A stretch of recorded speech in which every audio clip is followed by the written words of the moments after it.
Trustee from the Toolroom, a play adapted by Stephen Grenfell from the novel by Nevil Shute. Trustee from the Toolroom.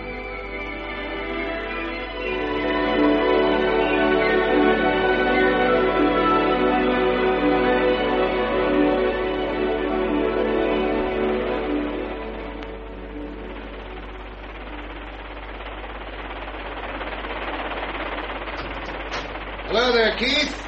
Can I come aboard? Of course you can, John. Whenever I come into your workshop, I feel as I used to on board ship when I had to beard the chief engineer in his sacred engine room. You're my brother-in-law, John. This house is yours, you know that. How's the job going? Oh, no problem at all. I must say it's a lovely jewel case. Joe adores red leather. She always did, even when we were kids. Well, this sheet of red copper will be the lid. Mm-hmm. Well, that ought to keep the seawater out. Oh, it will. I've left room for packing asbestos card all round it. I see. I'll braze it up with a small oxyacetylene flame, but I'm afraid it's going to get a bit hot inside. You won't set the thing on fire? No. I'll clamp the top down while I'm brazing. What's the box got in it? All Joe's jewels. You're pulling my leg, John. I'm not, you know. Only allowed to take so much cash out of the country these days. I see. And this jewel case is going somewhere in the yacht? That's right, Keith. In some diabolical place where nobody's going to find it. Well, I said I'd help. Good man. I don't think there's much object in describing to you now where I wanted to go. I can show you the place when we get down to Hamble the day after tomorrow. Still sticking to no sugar, Joe? You bet, Katie. I've still got to watch my hips like a hawk. Oh. Thanks. I wonder if I ought to take some tea down to the men. Oh, I shouldn't bother. They'll surface when they're ready. Yes. Oh, Katie, it's terribly sweet of you and Keith to offer to look after Janice for us. We're going to love having her. I'm so glad you can do it. I wouldn't feel very comfortable leaving her with John's people for such a long time. Won't the Dungannons feel a bit disappointed? Oh, I don't know. They're rather a pompous lot, you know. I shouldn't think they really want to be landed with a girl of 10 for 6 months. I do hope she'll be happy with us. I mean, Ealing isn't a very exciting place. Not after what she's been used to. Never having had any children of our own, I don't know... Darling, I'm perfectly certain she's going to be very happy with you. And I'm sure you'll both spoil her terribly. She's such a dear little thing. I was saying to Keith only the other day, perhaps we ought to get a kitten for her. But you'd be landed with a cat for the rest of your lives. Oh, well. Janice will only be here for 6 months. Then all you'll have to do is drag her out to London Airport and bang her on an aircraft to Vancouver. You know, I don't like the thought of her travelling all that way alone. I mean, will she have to change anywhere? No, Kate. You should go right through in the same airliner, over the North Pole. Oh, fancy. Is that the way you and John will go in the yacht? Through all that ice? No, darling. You couldn't go that way by boat. Oh, no. Suppose not. No, we sail southwards into the warm seas. Hamble, Falmouth to clear customs, Las Palmas and the Canaries, from there to Barbados, then to the Panama Canal. Oh, those wonderful names. Oh, I know. It's like a geography lesson, rather. And then when we get into the Pacific, we go first to the Galapagos Islands, and then to Tahiti. Tahiti? Then up to Honolulu, and from there to Vancouver. Or to take about 5 months. It's a shame John was axed. He loved the Navy. Oh, yes, it was rather a shame. Anyway, he's sure he can get a job in Vancouver. Oh, I do hope so. Will you have anyone to help you? Not with a boat, you mean? Oh, no, Katie, she handles easily. John and I can sail her ourselves. You have got beds, haven't you? All mod cons on board, darling. I sleep marvellously in Shearwater. Is that the yacht's name? Shearwater 4. Now, look, you mustn't worry about us. We're very used to it, you know. Nothing on earth could make me sail to the other side of the world in a little boat like that. No, you'd be as safe as houses in Shearwater. John's a real seaman, and that little boat will stand up to anything. Yes, I suppose you're right. But if you're not used to boats, you do worry a bit. Anyway, I hope you have a really lovely trip. And you must send us some postcards from all those wonderful islands with the romantic names.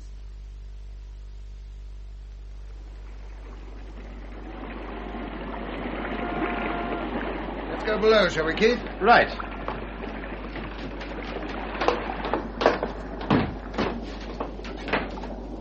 Think you can cope? I don't see why not. Yes, the hole's a bit oily. A bit. I think I'll chip it a bit first, clean it up, Uh-huh. and make a sort of rebate so it'll hold. Good idea.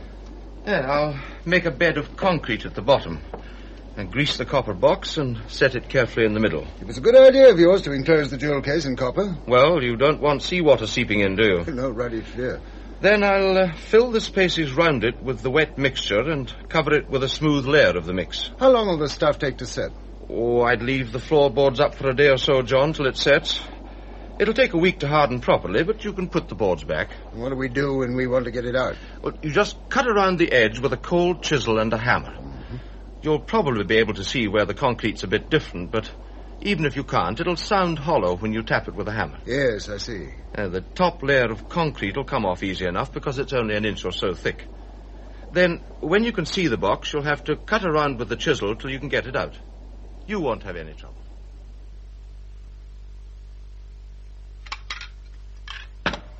Shall I dry, Kitty? Oh, all right, love. I'll wash. Oh, there's something I want to see on television. Did you fix that light for them? What? I said, did you fix the light on the boat? What light? Oh, the compass light. Yes, love, I fixed it. What's it like on the boat? I mean, how do they cook? Oh, it's like a caravan, Katie. They use Primus stoves. What, with everything rocking about? I suppose so. It must be ever so uncomfortable. Yes, I think it is. Oh, it looks all right when she's tied up in calm water. I don't know what it's like when she's out at sea and it's rough. It wouldn't suit me, I'm afraid. Would water come in if they ran into a storm? Yes, I dare say it would. Oh. She's decked in, of course. I don't suppose much would come in, though. Sounds dreadful. Really, it does. You know, your sister was saying that either she or John has to be up on top to steer. Why have they got to go to Canada like that, Kay? I mean, they've got plenty of money, John's father being a lord and all that. Why don't they go properly on a ship or fly? Oh, I think they just like sailing. Kay, they won't get shipwrecked, will they? No, dear, that's one thing they won't do. John's been a naval officer. He knows all there is to know about sailing. Yes, Kay. They'll be safe enough. Oh, I do hope so. But if you ask me, they'll be darned uncomfortable. Well, I'm glad I didn't have to go with them. So am I. I can't imagine anything worse.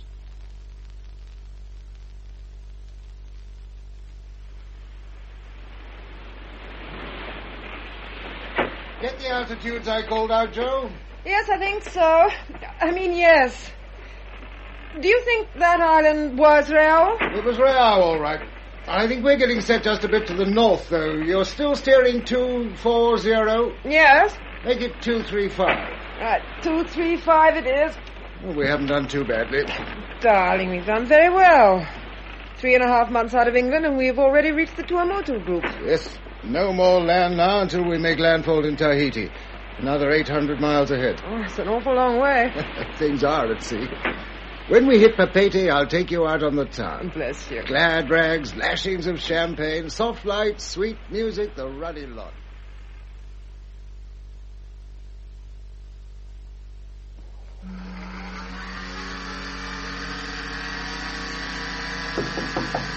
Come in.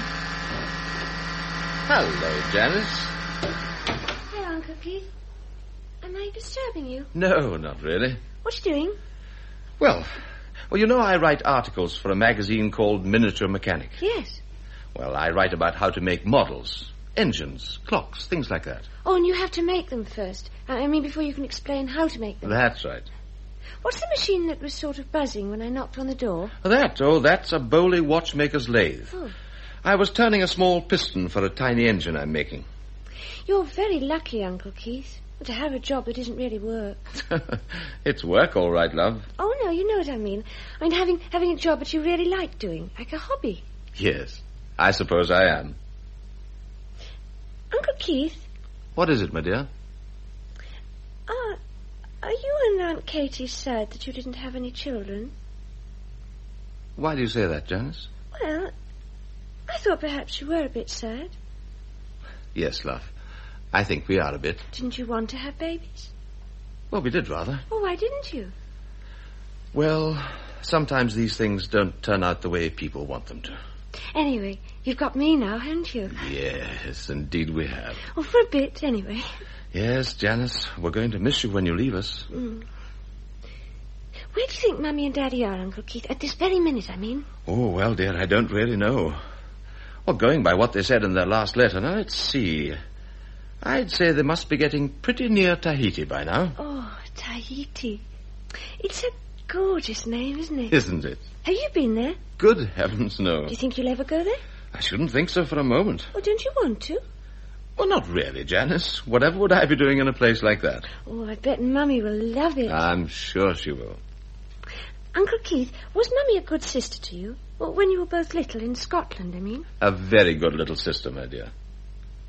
Now, I really must get on with my hobby. Oh, I am sorry, Uncle Keith. No, now you just sit where you are. Oh. You won't be in the way at all. This job won't take me long, and then I suggest we both settle down and write a joint letter to Mummy and Daddy and send it to Tahiti by airmail. I'll think about what I'm going to put in the letter while I'm watching.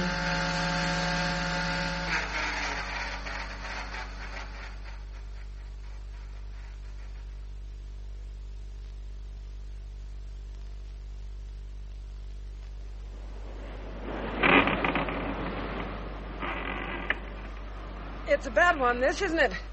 Pretty bad, Joe. Worst we've ever had. I'll tell you when it's over.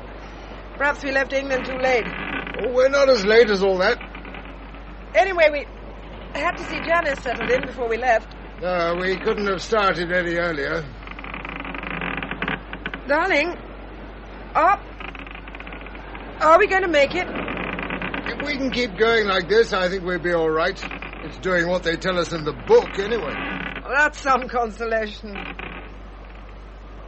How long before it moderates? 2 days, maybe 3. You don't really think we're going to pile her up? I hope not. The line of islands isn't very thick. If there's any visibility, we should be able to run through them.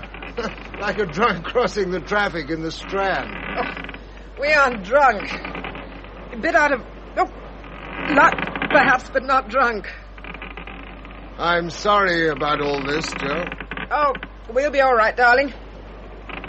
You lie down and get some sleep. I'll keep watch.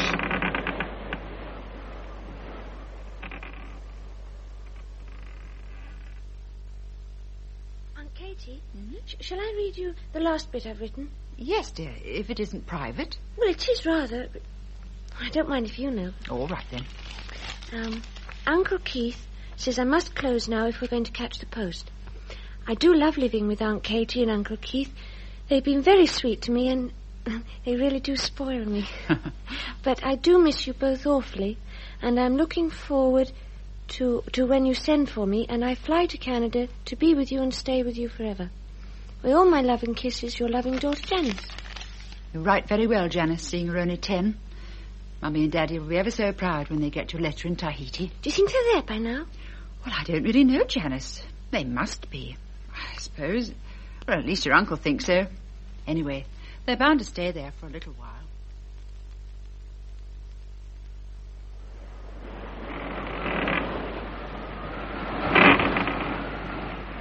What's the wind doing, John?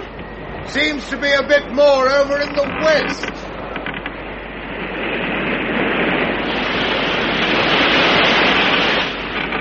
Hell's delight! Oh. That one was a real brute. Start pumping, Joe. Right. We'll take it in turns. Did you think we had it that time, John? I hadn't time to think of anything except getting us straight and running. Darling, I've been thinking so much about Janice. Don't. We'll have her with us in a month or 2. If we get out of this... We'll get out of it.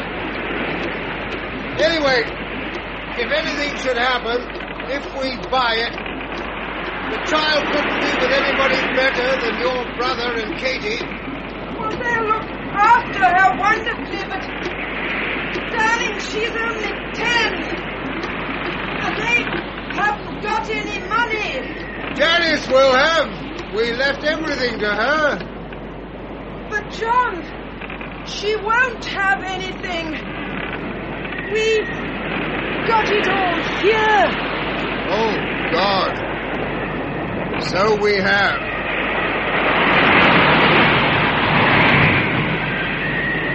There must be an island dead ahead. Listen. Poor little Janice. I think we're driving down onto a reef. Yes, I think so too. Joe, darling, I'm sorry about all this. It doesn't matter. We'll be together. Now, Joe, I want you to go below. No. You must. I'm going to steer her off. I'll come below as soon as she strikes. When we strike, stay in the hull. Right. She'll probably get full of water, but stay in the hull. Just keep your head above water, but stay in the hull. You promise you'll come down? I promise, love. It's our only chance. I don't think she'll break up. If she does break up, she'll stay on the reef, won't she? You're thinking about the jewel case? Yes. The keel will probably stay, and the frames, too. Oh, darling, I'm sorry to have got you into this. It's not your fault. Kiss me. I promise I'll stay in the hull. That's my girl.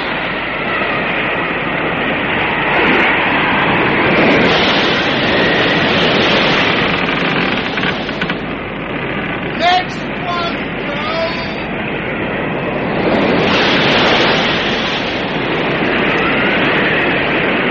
Oh, God! Lord, give Keith a bit of good sense.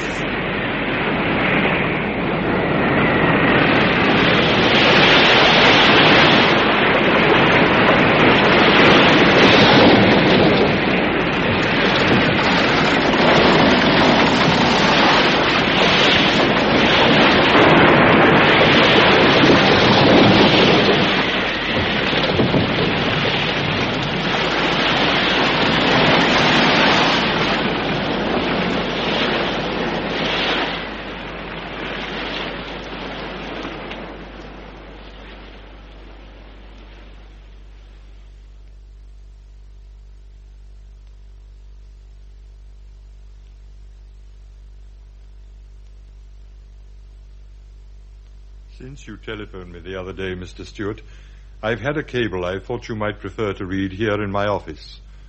More privately, I mean, than getting the information over the phone. Yes, Mr. Carpenter, I see. It's in answer to the cable you asked me to send to Tahiti the day before yesterday. Is it about them? Yes. I'm afraid it isn't very satisfactory. What does it say? It's from the governor at Papeete. What does it say? Oh, Gordon and Carpenter, solicitors at law, etc., etc. The reference your cabled inquiry. A native's Kautaiva Island reports small vessel wrecked in hurricane November 19th on reef off Marakota Island. Bodies, 1 man, 1 woman, buried Marakota. Stop. Shearwater now much overdue. Making further inquiries. Stop. Will inform you accordingly. Stop. Administration Papeete. I'm afraid this news isn't very good, Mr. Stewart. It's terrible. I never thought anything like this could happen. Oh, we must hope it isn't true. I'll have to tell the child, won't I? She's 12, isn't she? 10. 10? Well, if it turns out to be true... Well, she'll have to be told sometime, Mr. Stewart. Yes. I should talk it over with your wife. Yes, I will. It might be as well to wait until the news is more definite. But you think it's definite now, don't you? I mean, you think they've been drowned. Well, I think the governor in Tahiti believes it's definite. That's what I thought. Should the worst have happened to your sister and brother-in-law, You know the contents of their wills? They wanted me to be trustee or something. I said I would, although I thought it was a daft arrangement. I mean, me, a man who was an ordinary fitter in the toolroom only a few years ago, a legal trustee. You may need a little help, and of course I shall see you're given it. I'd be grateful for that, sir, if it's not putting you out. Not at all, not at all. Do you know how much money there might be? Well, I've already gone into that. There are 3 bank accounts. I'm afraid the total balance is going to surprise you. Oh? £55, 6 shillings and 9 pence. But that's daft. I mean, they've got more than £55. I must say it perplexes me. How much should they have left, approximately? Well, Commander Dermot gave me to understand the sum would be in the region of £25,000. That's about what I thought. Come in. A cable, Mr. Carpenter. It's this moment arrived. Where's it from, Angela? It's from Tahiti. Oh, please let me have it. Here you are, sir. Thank you. All right, Angela. Very good, sir.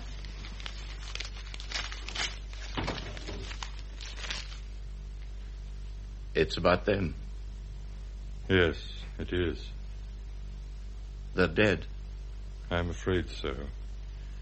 The vessel which went aground on the reef at Marakota Island was undoubtedly the Shearwater.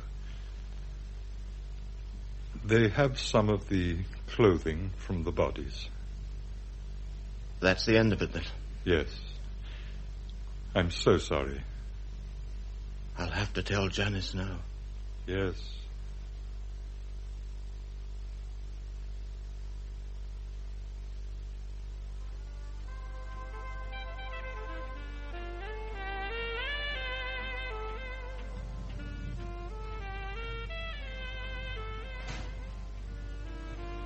That you, Jan?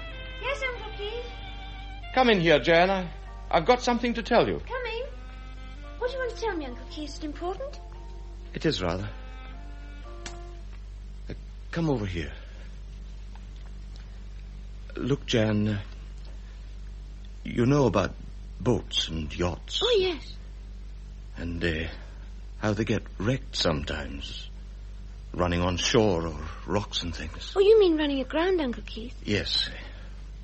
Well, when that happens, sometimes the people in the boat get drowned. You mean drowned dead? It does sometimes happen. In a shipwreck. Is that what's happened to my Mummy and Daddy? I'm afraid it has, Jan. They ran into a terrible storm and they were wrecked. Are they drowned dead? I'm terribly, terribly sorry. But they were both drowned. Here, come and sit on my knee. All right, Uncle Keith. Darling. Do you think Mummy and Daddy were frightened? No, Jan, I don't. I don't think they were ever frightened of anything. They weren't that sort of people. And I don't think you're going to be frightened of things either, Jan. Can I come and watch you make something in the workshop? Why not? I'll make a bit specially for you. What shall we make? Oh, I don't really know, Uncle Keith. Oh, you know the plastic duck you gave me? What, Deirdre? Yes. Could you make an egg for Deirdre to lay? I think so. Let's try anyway, shall we? Now, first of all, though, what about some tea? I tell you what. We'll have a cuppa first, and over it we can sort out what kind of an egg we ought to make.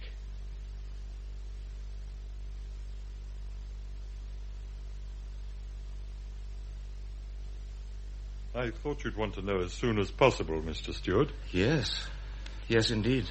Well, as I said just now, these securities, totaling £26,000 odd, were paid into Commander Dermot's Throgmorton Street Bank in February this year. And then taken out again, you said, Mr. Carpenter. Between March and the end of May, cheques were drawn by your brother-in-law in favour of a firm called Rosenblaum and Frank, totaling nearly £27,000.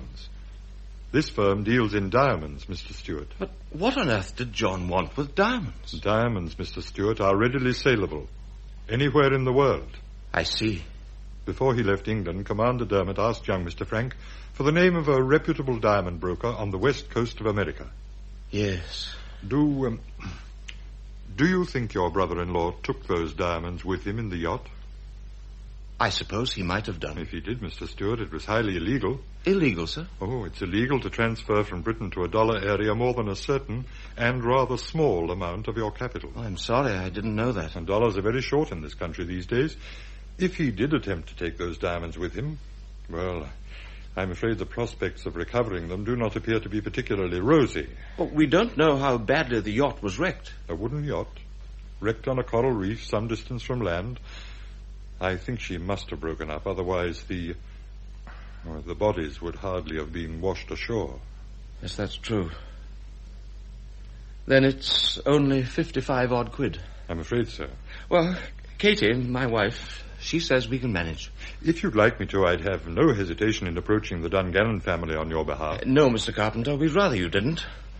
If Joe and John wanted to leave their Janice with John's Fork in Northern Ireland for 6 months, they'd have done so. Yes. Anyway, Mr. Stewart, should you and your wife change your minds, I shall be only too delighted to try to assist in any way I can. I assure you of that. No, really. You don't know what an honour this is for Sally and me, having the famous Keith Stewart of miniature mechanic actually in our house, having tea and scones at our table. Oh, I wouldn't say that. It was very kind of you indeed to invite me round when I rang up BOAC like that. It's about that cutting you sent me, about the shipwreck? Yes, you see, I thought, well, you being a navigator, flying all over the world, I thought that you could tell you about Maracota. I got the chart out ready for you. Oh. There's Tahiti, and here's Maracota, about 300 sea miles more or less due east of Tahiti. I see, Mr. Sanderson. And these little figures? Depths in fathoms. A fathom 6 feet. How much would it cost to fly there? Flying tourist, about 300 quid, single. Whew. I'm afraid miniature mechanic doesn't pay that kind of money. It's important for you to get there, Mr. Stewart, to tidy things up? Yes, it is rather. Well, you could have a bash at hitchhiking. Walk? I have a heart. You remember Oliver Thorne? He had a model of the Petrolia locomotive in the Ealing and District Exhibition, didn't he? That's the chap. Well, he's in Albatross Airways. Yes, I see. Well, next week, Albatross are flying a generator rotor from Liverpool to Honolulu. Now, the chief pilot, Captain Fielding, is flying the aircraft. If you see Oliver, he might be able to wangle you a ride with Fielding. To Honolulu? Oh, why not? Only 2,500 sea miles from Tahiti. Distance just doesn't mean anything to you chaps, does it? Not a great deal, Mr. Stewart. Now, getting from Honolulu to Tahiti, that's the snag, of course. There's no airline, that I do know. But the DC-6B freighter that Albatross are sending on the job will be in Honolulu at least 48 hours before flying home. Well, that's plenty of time to inquire about sea passages. If you couldn't get yourself fixed up, you could always come back in the aircraft. They wouldn't expect me to pay the fare? Oh, these things can be wangled. Anyway, I'll have a word with Oliver Thorne for you. As you know, he's a model fiend like me, thinks very highly of your work. There'll be some accountant at head office, of course, who'll cut up rough, but if anybody can organize a buck-she ride out to the Pacific for you, it's Fielding.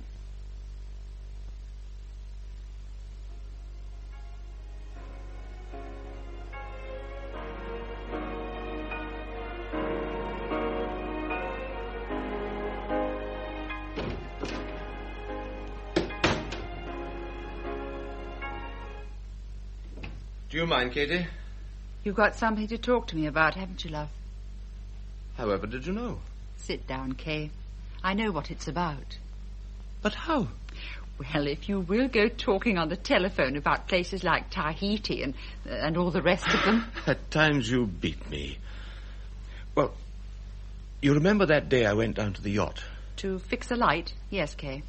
Well, it wasn't a compass light. I guessed as much. What was it? Joe's jewel case. Ah, that's why they only left £50 in their banks. You make me feel a fool keeping it to yourself all this time. You're the one who's been keeping things to himself. Now you want to go out there, see if you can find your sister's jewel case. Well, if I did go, I could see to a headstone for the grave and, well, take lots of photographs for Janice for when she's older. This is what all the secrecy about a free ride to Honolulu has been about. Yes, Katie. If I could get to Honolulu, well, perhaps I could do the rest of the journey free, too. Or cheaply, you never know. You could try. You mean you don't mind? Of course not. It'd be for Jan, wouldn't it? The child deserves an uncle who'll have a go. I've been looking in the bank book. What? I've worked it all out. You could take about £110, but we'd have to have money coming in by the end of April, or we won't be able to pay Jan's school fees. We've been married all these years, and I still don't really know what you're thinking about. Husbands never do. A nice pot of tea. That's what we want. We can sit down and talk the whole thing over quietly.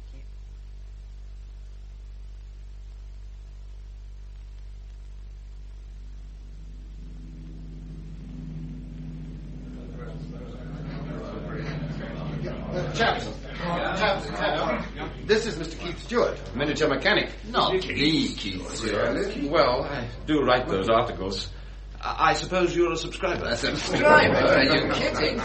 Every engineer, fitter, and what have you in this hangar, Mr. Stewart's a fan of yours, straight up. That concrete clock you did. Now, that really was a Lulu. Boy, I nearly drove my old woman right round the bend when I started on the concrete clock. I'm glad you chaps find my stuff helpful. Helpful? Knowing I was coming down here this morning, I brought this bit along with me. Oh, my. Why, that really is something. Does it go? Well, of course it goes. The carburetor's already primed. Here. Have you ever exhibited that engine, Mr. Stewart? Oh, I only made it up for research. It was quite simple, really. Well, it's a marvellous piece of research. I doubt that. Captain Fielding, watch it with him, Mr. Stewart. He's a fire eater, but he's the only chap in our outfit who can help you. What's going on here? Oh, Captain Fielding, this is Mr. Stewart. Oh, glad to meet you, sir. Don't you know we aren't supposed to run engines in the hangar? Well, start it up again if you can. Well, she usually starts all right. Well, I wish our engineers and fitters here could get our motors to start like that. Not badly balanced. What revs is she doing? About 3,000. Where did you get the dynamo? Oh, I made that. And designed it, Captain. What about the magneto? He designed that too, sir. Anything in it you didn't design and make? Well, no. You men got anything to do? Oh,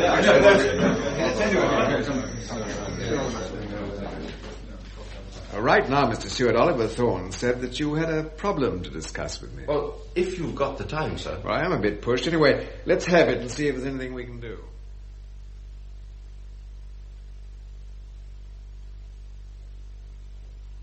I've never seen you look quite so excited, Kate. Not even when you dragged me up the aisle. Oh, really, Keith? No, you know what I mean. Katie, I was flabbergasted, honest. Hmm?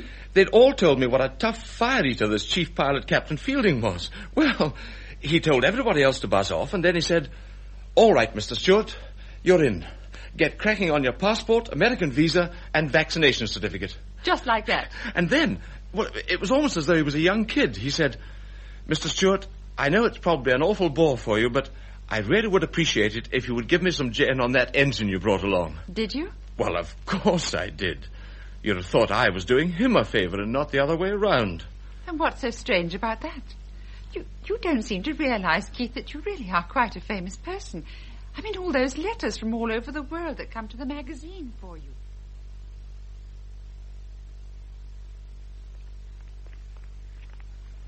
I love the serpentine, Uncle Keith. Do you, Jan? Yes. Wish we could come here every day. Well, let's go and sit down, shall we? All right.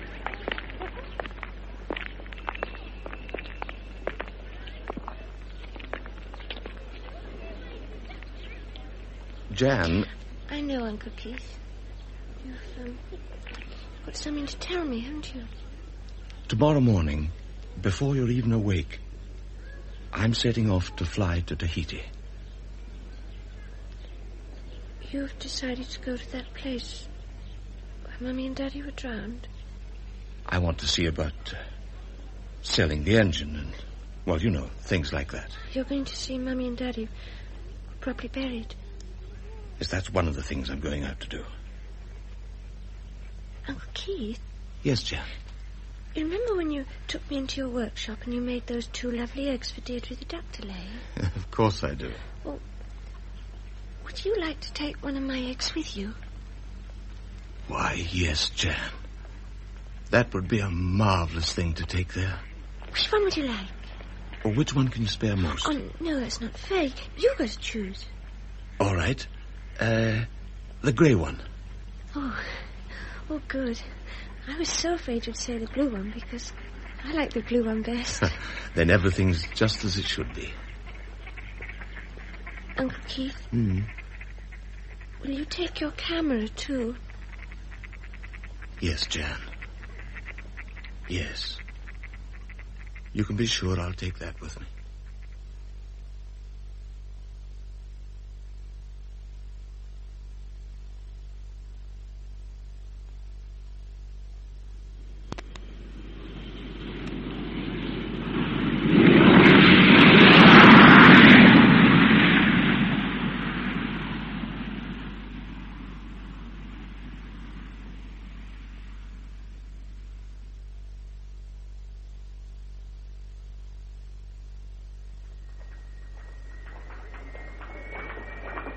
Stewart? Honolulu. It doesn't seem possible. I mean, only 36 hours ago we were in England. Very good afternoon, Captain. I am Harold Yamasuki of Yamasuki Trading Corporation, Incorporated. How do you do, Mr. Yamasuki? We are agents for Cathay Princess, the tanker you bring rotor generator for. I trust you had good flight? Not bad at all. You arrive exactly on schedule. Of course. This is Mr. Adams, who is to superintend the installation of the rotor. Very glad to know you, Mr. Adams. And this is Mr. Keith Stewart. How do you do? Mr. Stewart, I think we'll want to ask your help about a possible passage to Tahiti, if you can arrange it.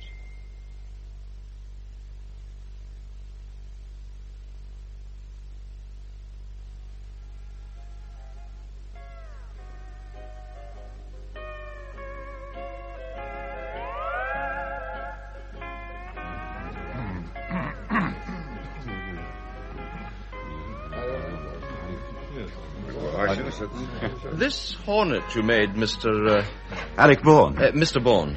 I'm the third officer of the Cathay Princess. Yes, of course. The Hornet worked all right. Since I got a bottle of American fuel, she's been going like a dream. Yes, well, they generally put more ether in American fuels. Oh. If I were you, I'd wash out the cylinder with a light oil after each run. Well, thanks for the tip, Mr. Stewart. Gentlemen, your drinks. Thank you, my dear. Oh, thank you, Captain Davis. Sir, would you mind if we invited Mr. Stewart aboard the Princess to have a look round our workshop in the engine room? Delighted, Alec. In my engine room, Mr. Stewart, more model engineering goes on than work for the ship. Yes, when Alec Bourne here was trying to get that little Hornet started up, they had to use the ship's main engines as a starter motor. So the chief was telling me anyway. Oh, that was the fault of the original fuel, sir. Actually, Mr. Stewart designed the model Hornet. Did he, by gum? By the way, Mr. Stewart, I made those inquiries you asked me to make. Oh, that was kind of you, sir. Disappointing, I'm afraid. Yes, so was Mr. Yamasuki. No luck? No service he knows of goes to Tahiti, not for a month or two anyway. I couldn't get any joy either.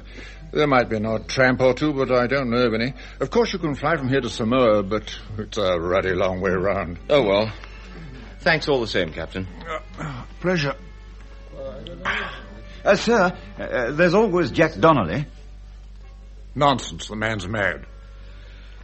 Captain Fielding says we're taking off at dawn, day after tomorrow. Well, there'll be nothing before then, I'm afraid. So, it looks as though I'll be in the aircraft. Yes, Mr. Stewart, it does, doesn't it? Who exactly is this man you say is mad? This Jack, Jack Donnelly. No, Alec. I wouldn't think of it. Nor would I, sir, in the ordinary way, but I don't want to get to Tahiti as much as Mr. Stewart. I don't really see, sir, why he shouldn't, explore the situation. Who is this chap, anyway? Well, he's an American from Oregon. A man with the mentality, I'd say, of a child of 10. His ship's a sort of sloop-rigged fishing boat, built up with his own hands. At the moment, apparently, it's in hock to the harbour master. He sailed here single-handed from the United States. And do you know how he did it? Got the air route between San Francisco and here and followed the aeroplanes. 10 flights and more a day. A bloody fine way to navigate, I must say. Is he going to Tahiti? Heaven knows. He's got no charts. Wouldn't know how to use one if he had. All he possesses in the way of navigation is a clapped-out ex-war surplus compass and a kid's school atlas. It's got the whole of the Pacific on one page. And a pretty filthy page it is, I can tell you. That's all Dodd Osborne had, Captain, when he sailed the girl Pat across the Atlantic, but he wasn't much more than a boy. Yes, that's true. Look, Mr. Stewart, I don't want to stand in your way if you feel you want to go and talk to this maniac. That's up to you, but I think you want to be quite clear in your own mind about what you may be letting yourself in for. Well, I'm grateful that you should worry so much about a stranger. Mr. Stewart, your models kept half my crew away from booze, gambling, and women. No man who does that is a stranger in my ship. Well, that's very kind. Look, sir, if this maniac, as you call him, were to set out for Tahiti, do you think he'd make it? Well, yes, I dare say he would. Though how he'd manage it, the Almighty in his high heaven alone knows. And he won't split for the price of a pint, as we used to say. You're a sailor, Captain. You knew my brother-in-law up at Invergordon during the war. Would you sail with this chap yourself? I'd have to be as fast as a whalebone corset.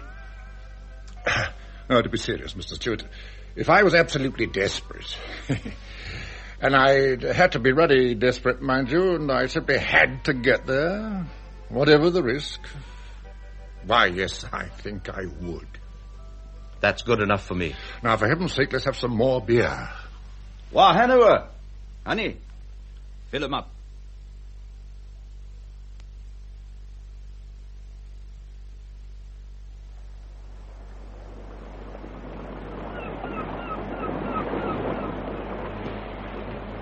Well, he's still here. I was afraid he might have taken off.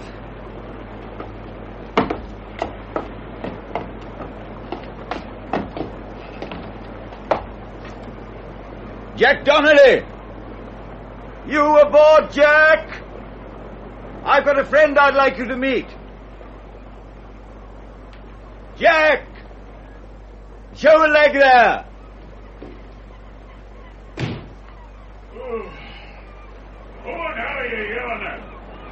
I was having to lie down, wherever you are. Oh, remember me? Third officer from the Cathay Princess. The tanker you came aboard first day we were in. We had a beer together. I got no beer. Oh, we didn't come for any grog, Jack. I brought along a friend who wants to meet you. Mind if we come aboard? Okay. No liquor on board, though. Except possibly meth. Looks boozed up to the eyebrows to me. Hey, watch the plank. The other day a guy fell off that plank. Plumb into the harbour. Wanted to go for berth in here or something. All he got was a swim. He wanted $7 and 2 bits, and all the guy got was a swim. Hey, the trick is to tread on the bow walk up forward by the winch. And she goes forward just a tiddly way, and then the plank comes off the transom. But don't go yelling it out to every damn soul you meet.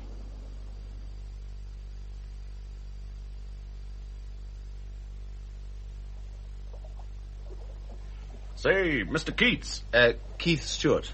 Yeah, say, Mr. Keats, where'd that other guy go? Oh, the third officer, he had to get back to his ship. Uh-huh. I was told you built this boat, Jack. Yeah. Well, the schoolmaster and Cushman set out the frames, but I did everything else. Cushman, where's that? Mouth of the Surslaw. Oh, that's in Oregon, isn't it? South Oregon. Ah, you made a beautiful job of her. Oh, I kind of like doing it. I know. I like making things, too, but, well, mine aren't so big as yours. Here. Have you ever seen a little chap this size? Hey, you made this? That's a little generator set I designed and made for some research I was doing. Yeah, I never did see such a tiddly little thing. Hey, it doesn't go, does it? Well, I hope so. Gee, making the electricity. Yes, just like the big 3-cylinder diesel jobs. Yeah, I seen the big ones. Say, Mr. Keats, I guess this is the smallest little fellow in the whole world, isn't it? Well, it's not the smallest engine, but perhaps it might be the smallest generating set. Say, what do you know? The smallest generating set in the world running right here in the cabin of the Mayor of Bell. You know, folks would never believe me if I told them. They'd say I was nuts. I don't want it to overheat. No, sir. Look, Jack, I want to go to Tahiti and then out to an island called Marakota. That's somewhere in the Tuamotus. Uh-huh. Mr. Bourne thought perhaps you might be going down that way? Ma came from Huahine and said for me to get back to the islands where I'd meet up with my own sort. Huahine's not far from Tahiti. It's in the same group. You want to go down to Tahiti? That's right. Well, I got a bolt of sailcloth you could sleep on, but I guess it's kind of hard. How much would I have to pay you for the passage? The harbor master, he wanted $7.02 when he came on board. And then, there'll be the eats. Well, you any idea how much in cash you want? Well, how much you got? Well, $100. Well, then, the fare's $100. Done. When are you likely to sail? Almost any time, I guess, Mr. Keats. I get sick after a spell on shore. There's nothing to it. Say, you bringing that tilly little motor of yours aboard? This? Oh, yes. I'll be bringing this along. Well, then I say move in any time you like, Mr. Keats.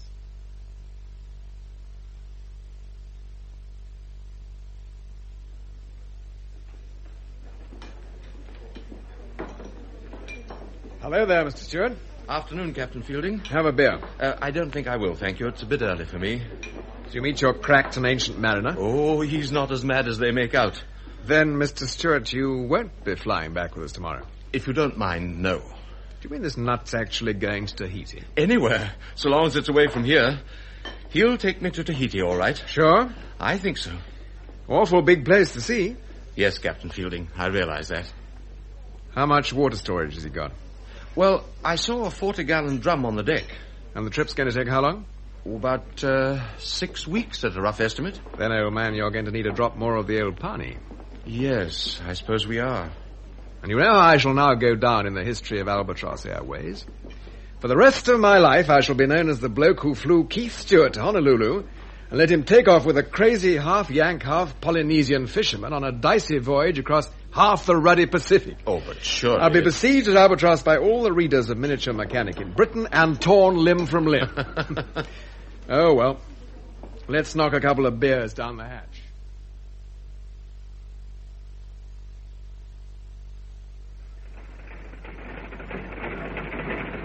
Mr. Stewart, I hear you've decided to risk your neck.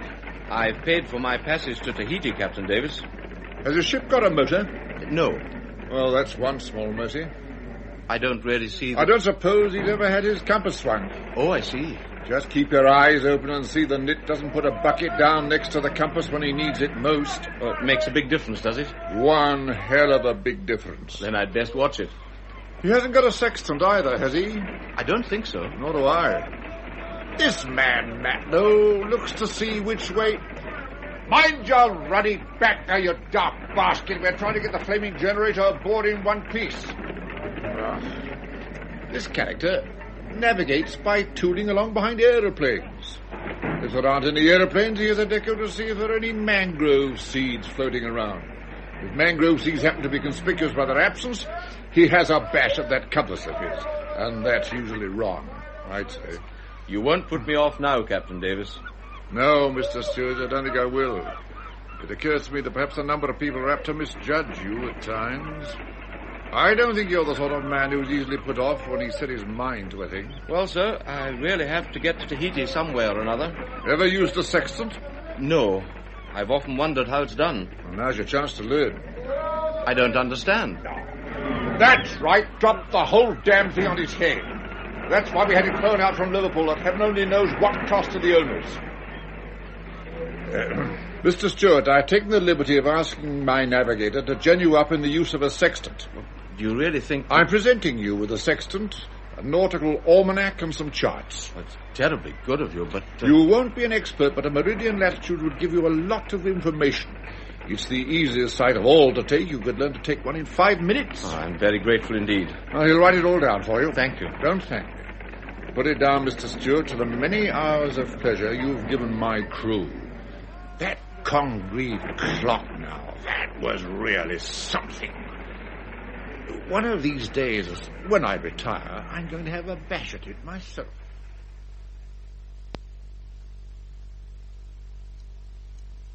What are you knitting, Aunt Katie? A heavy sweater for Uncle Keith. But it'll be summer, you said, when Uncle Keith gets back.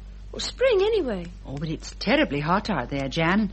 You may find it quite cold in England after all that heat and those jungles and things. Yes. Today I asked Miss Simpson during geography to tell me where Maracota Island was. What did she say? She said it was in the Tuamotus. Hmm. That's a group of Pacific islands. And that it was uninhabited and inaccessible. Almost, anyway. Oh, she did she? Mm-hmm. So, I was wondering... Well, I was wondering, Aunt Katie, if it really is inaccessible, how Uncle Keith's going to get there. Jan, come here, dear. Hmm? Jan, all your Uncle Keith's life, people have been underestimating him. He looks a very ordinary person, your Uncle Keith. He isn't. That's just it, darling. He isn't. When he sets his mind to a thing, well, he gets terribly stubborn about it. And if your Uncle Keith says that he's going to that island where you're... Well, if he says he's going there, you can be sure that he'll get there, somehow or other. That's what I think too, Aunt Katie. You know, your uncle's quite a famous person in a way. He gets letters from all over the world. You wouldn't believe the places they come from. Canada, Australia, America, India, South Africa, Russia even sometimes.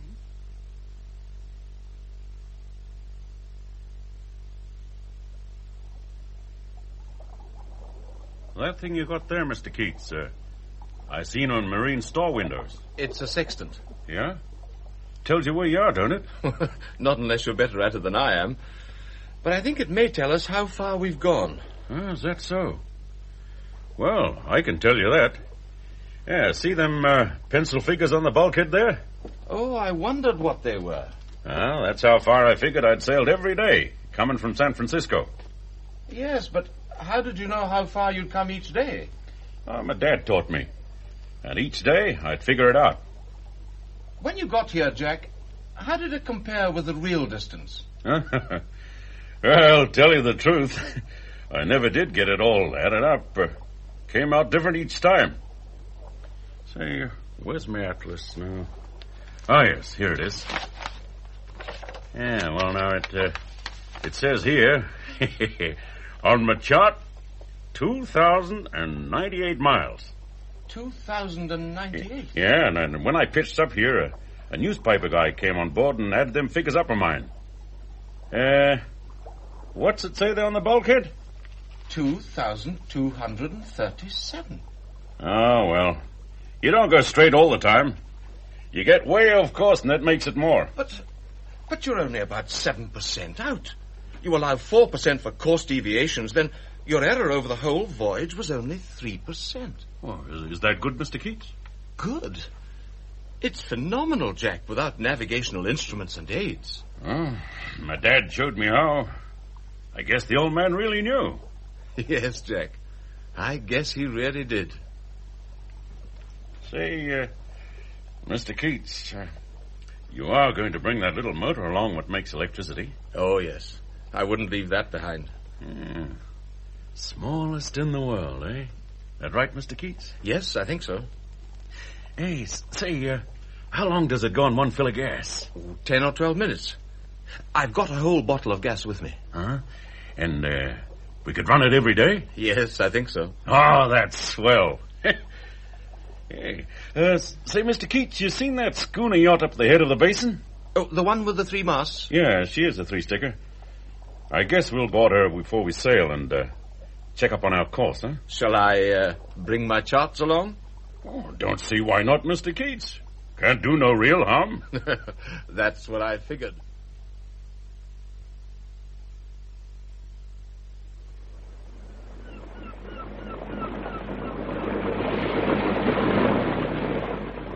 What can we do for you, brother? See you, Captain. Uh-huh. What do you want with him? None of your business. Just tell your captain I got something to talk to him about. The captain's busy.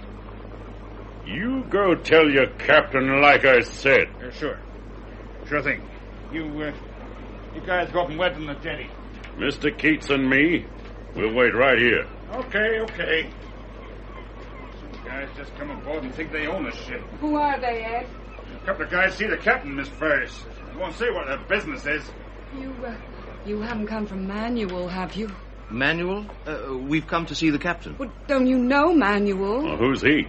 Well, he's at the Royal Waikiki Hotel with his orchestra. Well, like Mr. Keats said, all we want is to see the captain.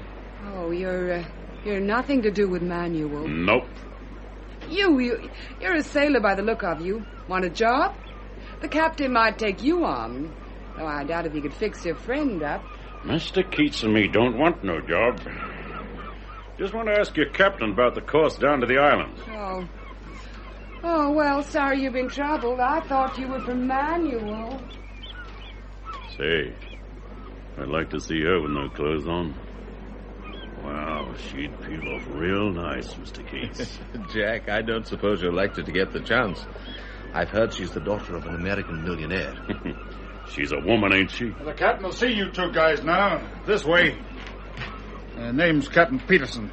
Flying Clouds owned by Mr. Chuck Ferris. He's a multi-millionaire.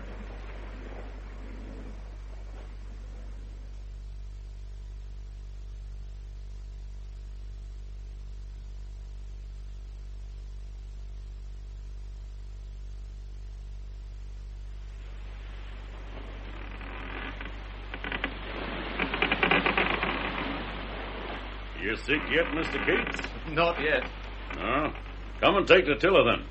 Oh, but I've never done this sort of thing before. You gotta learn sometime. Hey, see that tiddly little triangle on the card? Yes, but... Well, just keep her about there. Nothing to it. You okay? I suppose so, Jack. So far, anyway. Guess I'll have a bit of a lie down below then, huh? Oh, what will I do if anything happens? Oh, nothing's going to happen. Not much happens at sea in a small boat.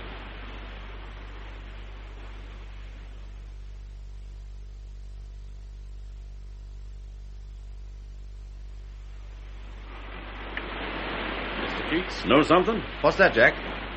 I reckon we made 95 miles yesterday. Up to dawn today. Rode it down on the bulkhead. 95 miles, eh? Yep.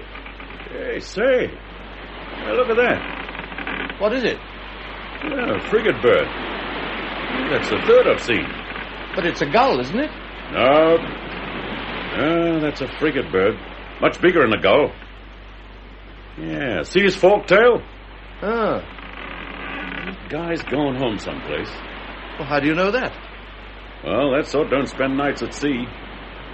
Yeah, they'll go way out, sure. But they fly back to land each night. Well, he'll be down by sunset. Hour and a quarter, hour and a half, maybe. Yeah, there's land that way. 40, maybe 50 miles. Just a tiddly bit south of east. Say, Mr. Keats, get them charts of yours out and see what land lies over that way. I have the chart here. Let's see. Well, yes. Must be Hawaii. If we're on course, that should be about 60 miles away. Oh, I don't reckon any old frigate bird would fly as fast as that. Say, Mr. Keats, reckon we're up to windward just a tiddly bit.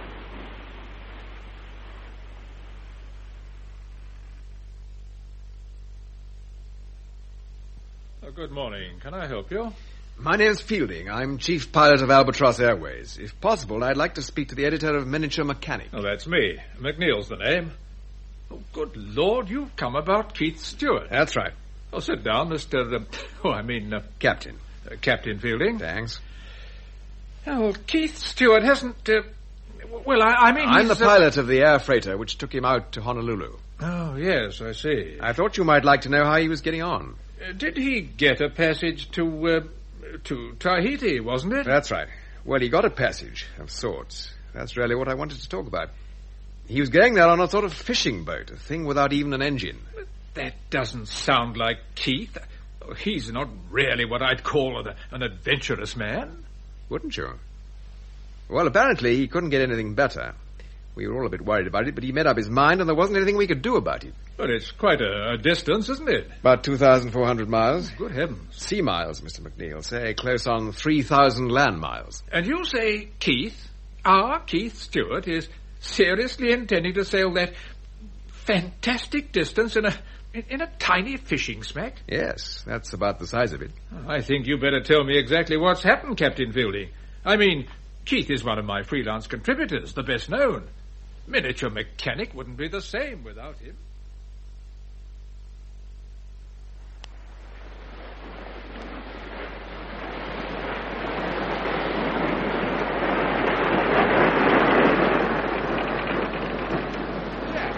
You can't just stop a ship that size. I mean, she must cost millions of pounds. And more millions for her cargo of oil. I just done it, ain't I? Besides, Mr. Keats, she's light in the water. Discharged her cargo some time back. Here, you ask him, Mr. Keats. You speak better than me. Right. What's our position? What is our position, please? Hold on a second. God, there are a couple of crackpots in that cockle shell in the middle of the Pacific. And I don't know where they are. Cheeky devil. The electric megaphone. The lad left it switched on. Sorry, no offense, old. Latitude 02 degrees, 50 minutes north. Longitude 156 degrees, 55 minutes west. Got that? Got it, Mr. Keats? Yes. Got it! Thanks very much! You're welcome, Mary Bell, and the best of British luck.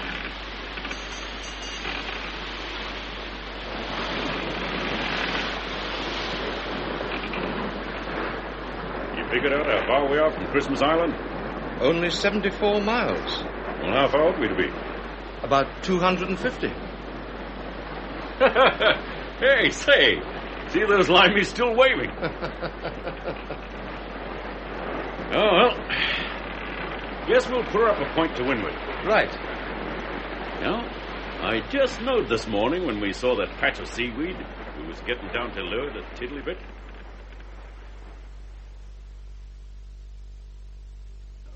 The way you've explained it to me, Captain Fielding, the whole enterprise seems preposterous. Yes, I'm afraid it is. I was wondering if perhaps you could help in any way. With money, do you mean? In any way. Suppose for a moment Keith Stewart were to lose his life on this fantastic voyage. Oh, heaven forbid. I said suppose. I would imagine that the effect on your magazine would be disastrous. You're right, it would. There must be some way we could help him. After all, he told me that people all over the world write to him. Indeed they do. Since he left, I've had to cope with his correspondence myself. I've got it, Professor O'Leary. Who's he? A modeller, and one of Keith's most staunch fans. Yes, but apart from that? A professor of medieval literature at Ann Arbor University in Michigan. Ah. I remember he once wrote to Keith saying he'd been lecturing for a year in Honolulu. Splendid. He must have lots of contacts. Surely. I have his address. I'll write him by airmail at once. Well, you never know. He might be able to suggest something.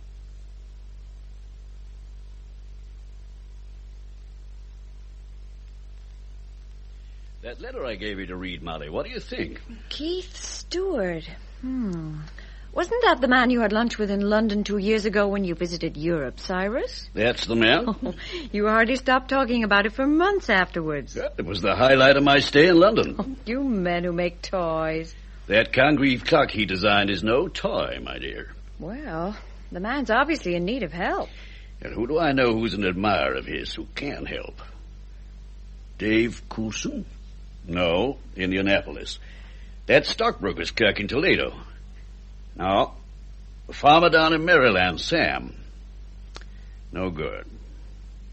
Hey, wait a minute. Hmm? Out on the West Coast and loaded with dough. All the contacts in the world, too. Who are you talking about, Cyrus? Honey, that timber millionaire I told you I met last year at the miniature engineering convention. Oh, yes. Wasn't his name Haunser or something like that? Solly Hertzon. Told me he was building a Congreve clock, too. Long distance, please. Long distance. This is Professor Cyrus O'Leary. I want to make a person-to-person call to Mr. Solomon P. Hertzon. I don't know his number, but it's in Tacoma, Washington. It's Hertzon Lumber Enterprises, Incorporated, or something like that. Yes, it is the Solomon P. Hertzon. Oh, operator, if you get through to his secretary, tell her it's about 1:00. I'll take the call any time that's convenient to him.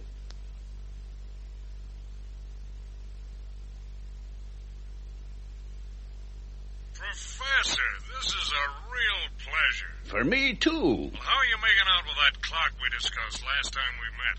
Well, I got the tilting table and the escapement made all right, but now I'm finding the clock motion quite a job. That's what I wanted to talk to you about. Well, more about the designer of the clock. Oh, he's a great guy, that Keith Stewart. You know something? Whenever I get in any kind of difficulty about one of his models, I just mail him a letter and he comes right back at me with the answer by return of post. Well, he's in a little trouble. Oh? I thought maybe you'd like to know. He was in Honolulu, but it seems right now he's somewhere out in the mid-Pacific. Honolulu, huh? If I'd known that, I'd have flown across to make his acquaintance. Well, what kind of trouble is he in? And I just got a letter from his editor in London. I guess I better read it out to you. You do that, Professor. Dear Professor O'Leary, you will probably remember lunching with Keith Stewart and myself when last you were in London, when you showed us the photographs of your case traction engine and your workshop. I'm a bit concerned about Keith Stewart, who was very recently in Honolulu.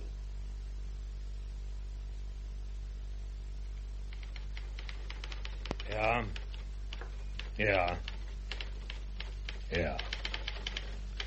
Too bad, Professor. Okay. Anyway, I'll be calling again real soon. My regards to Mrs. O'Leary. Okay. Goodbye now. Julie! Oh, Julie! I recorded your conversation with Professor O'Leary on tape, Mr. Hudson. Fine. Get it in type and let me have it right away. Yes, Mr. And Hudson. Julie, what's the name of that guy that handles our business out in Honolulu? Oh, Setchers and Byrne Incorporated, Mr. Hudson. That's right, Paul Setchers. Okay, give me Paul Setchers person to person. No, I've already asked Hannah to put the call in. You have? Well, good for you, Julie. Thank you, Mr. Hudson. You remember when I was sick, Julie, and those damn medics sentenced me to spend 2 days home each week? Very well indeed, Mr. Hudson. Acquire a hobby, Mr. Hertzon. Acquire a hobby. Okay, I do just that. And I get this British magazine, Miniature Mechanic. Julie, if it hadn't been for this guy, Keith Stewart, Solomon P. Hertzon would have gone right off his trolley. Lucid. That's what that guy is, lucid and friendly. Well, now he's got himself in some kind of a jam, but not for long, though. Not when Hertzon Enterprises are right there in back of him. That'll be Honolulu now. Hertzon Enterprises. Yes, Mr. Hertzon is right here, Mr. Setchers.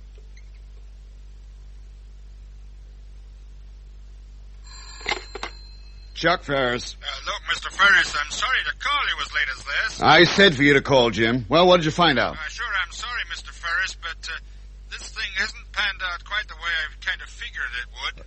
You mean that damn son of a Chinese dishwasher Saul Hertzon won't sign? Oh, he'll sign all right, Mr. Ferris, but,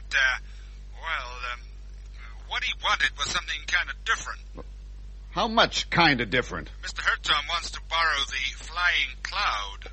Borrow my yacht? Yeah. For crying out loud. What does that nut want that for? To go sailing while he figures out the deal we've got? Well, this is kind of difficult to explain, Mr. Ferris. maybe you ought to put this on the tape machine.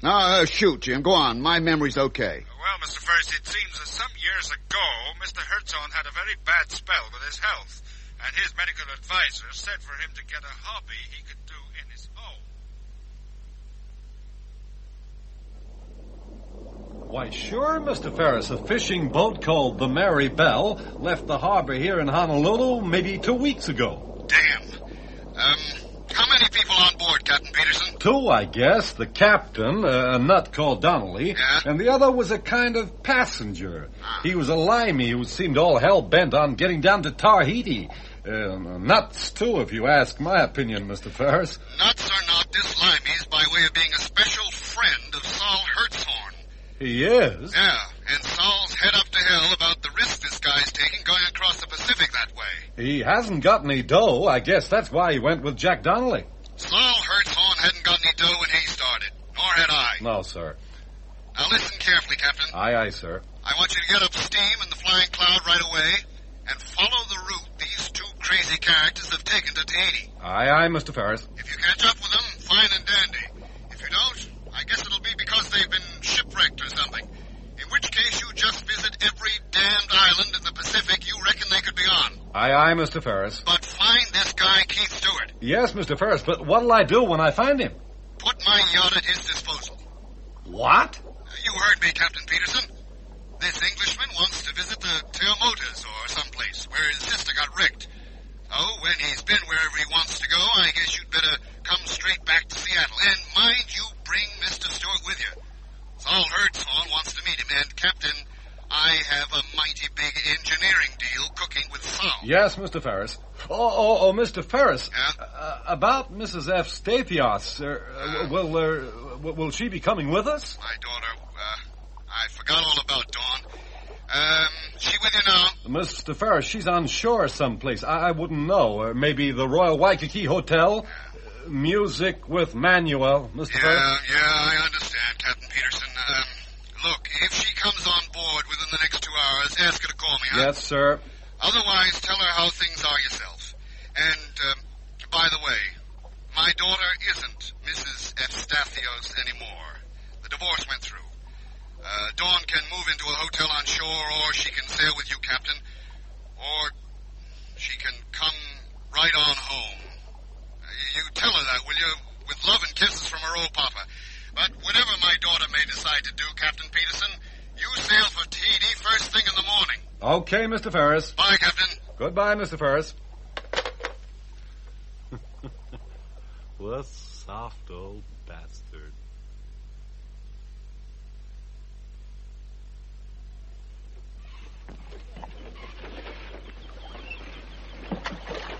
They tell me you boys certainly got yourself a real mess of trouble here. Don't amount to nothing, Captain.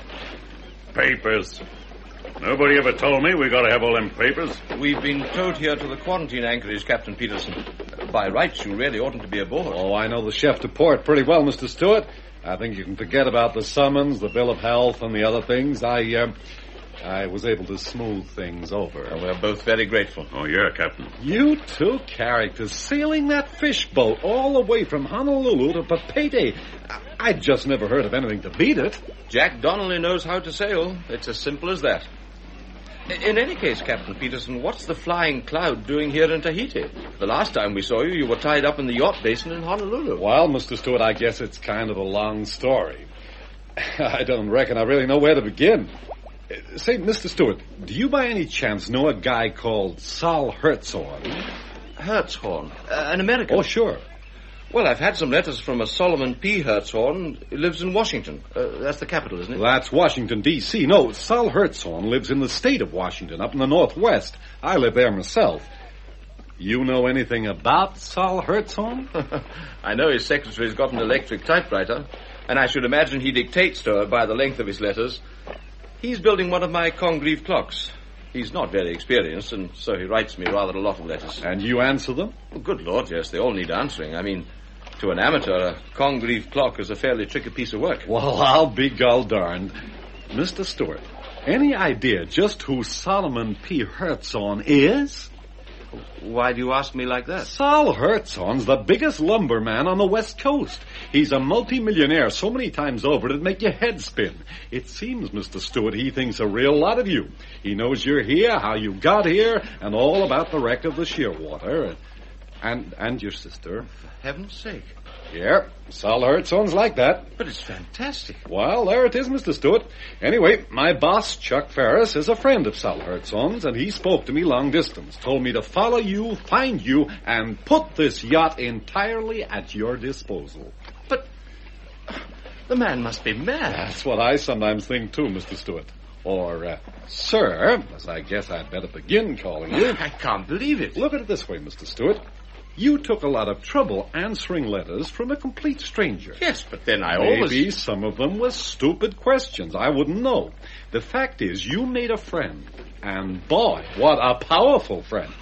And now that friend's going to a bitty trouble to help you. Fair enough, if you look at it that way. It's fantastic to go to all that trouble. Anyway, sir, my instructions are to do just what you say. Go where you go.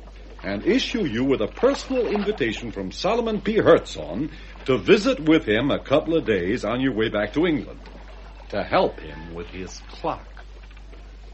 Captain Peterson, could you take me to Maracota? I already got the course worked out, sir, and I already figured out the business about the permit.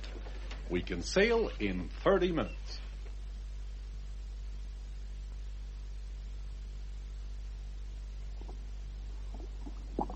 I'll be sorry to leave you, Jack. Huh? Where will you go now? Oh, guess I'll head for Huahine, Mr. Keats. Over to the west, ain't it? Shows on them charts of yours. That's right. It's only about 100 miles away. A tiddly bit west of northwest on the compass. I'll leave you the charts, Jack. They might come in handy. Well, say thanks, Mr. Keats. Oh, that's Huahine there. Uh-huh. Hey, they think of something new each year. It's crazy. I suppose they do. Jack, we've got some settling up to do. What kind of settling up? Well, the passage money. I owe you $100. Ah, you bought all the chow. So I guess we're even, Mr. Keats. The food didn't cost $100. Most of it came from the Cathay Princess, anyway. There's a good bit owing you. Ah, you sailed the ship half the time. I didn't pay you no wages. We're even. I still think you're over-generous. Ah, nuts, Mr. Keats. There is one thing, though. The good ship Mary Bell hasn't got an engine. Well, don't need no engine. I think she ought to have one. And, I propose to give her one. Huh? You're gonna leave that? With me? I'd like you to have it, Jack. As a memento of a wonderful voyage. Oh, smallest in the world. Say, I wonder what they're going to think of this in Huahine. Smallest little engine in the whole wide world.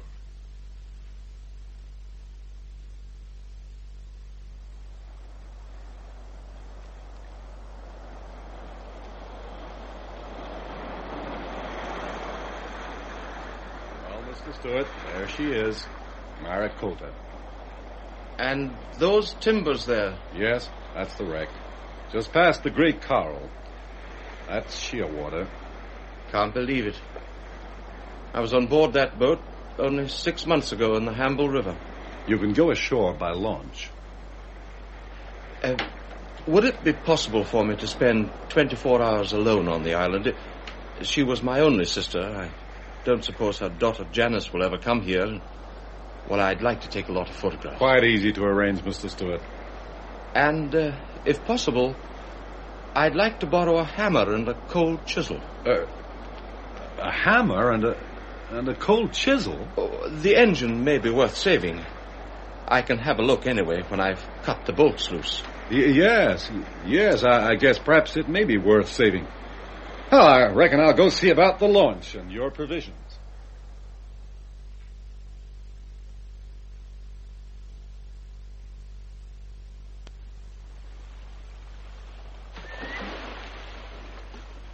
Joe, this is one of the duck's eggs I made for Janice on my lathe. The night I had to tell her about you and John. It's the only thing I've got of hers to leave with you. And, Joe, I'll do my best. I promise that.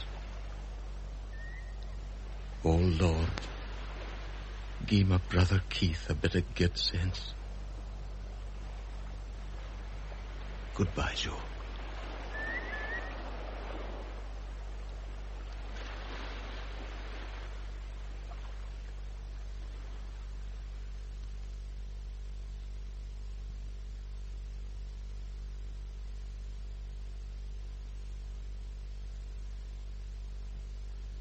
We're back, as you see, monsieur. Indeed, Captain. We're at the buoy right now, but tomorrow I'd like to move into the quay. Certainement. 8 o'clock? Oh, it shall be so arranged. By the way, monsieur, what happened to the Mary Bell? She has depart. Already? Wherefore? Oh, who can't say? Native boats, they come, they go. That's why he makes long voyage. I know. I was his passenger on his last long voyage.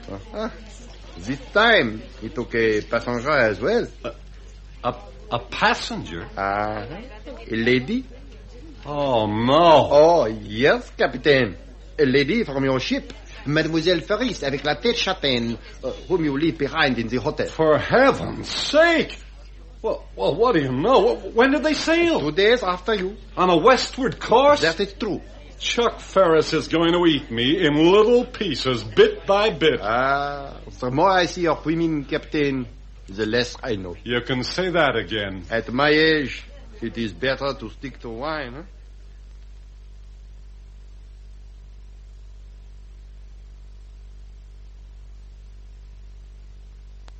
It's a pleasure to meet you, Mr. Stewart. A real pleasure. Mr. Hertzhorn, I can't begin to tell you how grateful I am for all you've done. Forget it. It was nothing. It was a tremendous help.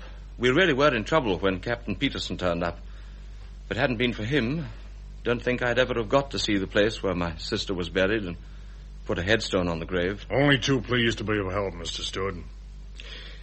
Julie tells me you want some kind of case shipped back to England. That's right. It holds the engine of the boat that was wrecked. Leave it with me. I'll have my agents take care of it. Oh, thank you. Say, Mr. Stewart, would you like to have a look at what I'm doing with your clock? Yes, I'd like to very much. Okay, let's go. Maybe I'm not quite as far advanced as I should be. You know, it's kind of fortuitous you should have been visiting with me to see just how come I can't quite get the escapement the way it should be.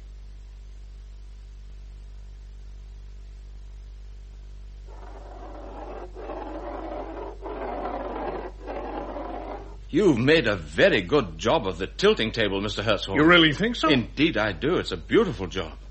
Well, how did you get the burnishing so flat and even? Lapped it on a sheet of plate glass with oil and fine grit carborundum. Then I finished off with metal polish. Bobbins and armatures, though, they sure give me trouble. You know, 46 gauge is mighty fine wire to handle when you can't see so good. I know. In fact, it's better not to handle it at all. It's so easy to get kinks. You're telling me. I made a coil winder for mine. Look, I'll show you what I mean. Give me a piece of paper. No. You don't have to make one, Mr. Hertzhorn. As soon as I get back to England, I'll put mine in the post to you airmail. You can post it back to me when you've finished with it. Oh, that's real nice of you. Mr. Stewart, you're an engineer. That's right. I started in the toolroom. You know Chuck Ferris? He's the man who put his yacht at my disposal. That's the guy. Well, Chuck and I are on the point of closing a deal. So I heard. Now, I'd sure be grateful if you'd look it over for me as an engineer, in a consultative capacity, of course. I'll be only too pleased to, Mr. Hertzhorn, if you think my advice will be of any value. I know it will. There's something about the whole setup I don't get, and I sign nothing until I get it all figured out.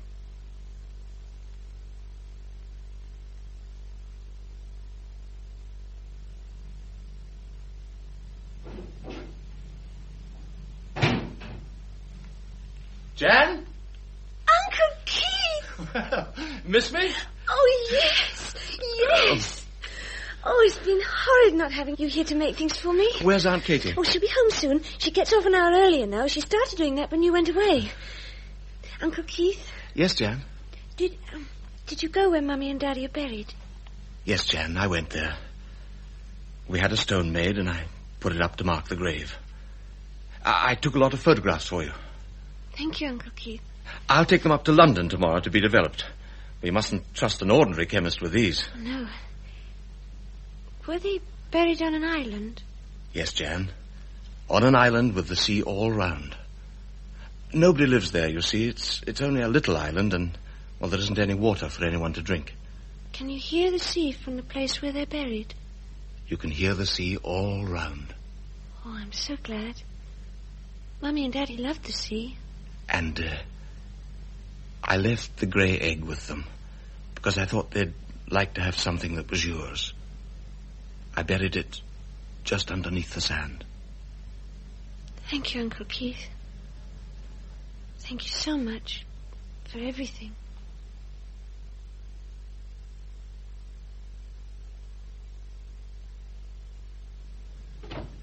Come in, Mr. Stewart. Please sit down. Thank you. You've been away, haven't you? Yes, Mr. Carpenter, just a short holiday. I must say you're looking remarkably sunburned and fit. Yes. You remember those diamonds of my brother-in-law's we were looking for? Indeed I do. They've turned up. I see. Yes. My wife, Katie, well, she was turning out the box room yesterday. She found a suitcase that she didn't think belonged to us, full of old clothes. Yes? There they were, in a little jewel case.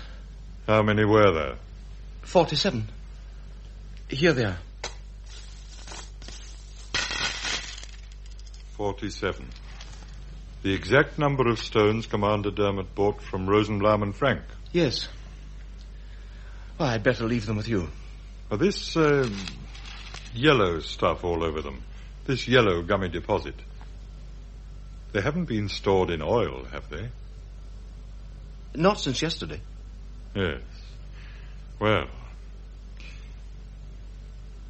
you'll be going back to Ealing now? Yes, I've got to catch the bank before it closes. Have to deposit a check for $17,000. $17,000? Well, recently I was called in to give some advice as a consultant on an engineering project. Indeed. A very lucrative fee. Yes. You know, Mr. Stewart, you really are looking remarkably well. But considering the spring we've had, you must have been out in the sun. I had a bit of a holiday. An excellent thing to do. Tell me, Mr. Stewart, did you ever do anything with the engine which I was given to understand had been salvaged from your brother-in-law's yacht? I had it shipped home. I've got it in the garden, but it's not much good. Not really. I don't suppose it is. Not now. I wish some of my other clients took their trusts as seriously as you have done, Mr. Stewart. I think Commander Dermot made a very wise choice of a trustee.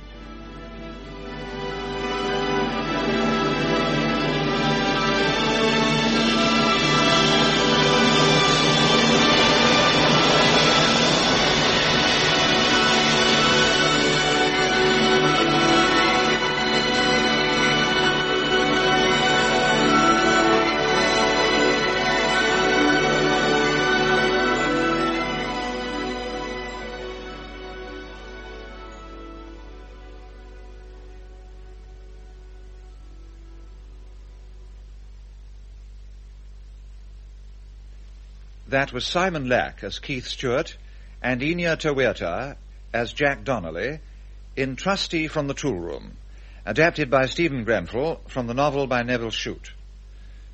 The rest of the cast was as follows. Katie, Eva Stewart. Commander John Dermot, Patrick Barr. Joe Dermot, Mary Wimbush. Janice, Joe Manning-Wilson. Mr. Carpenter, Hamlin Benson.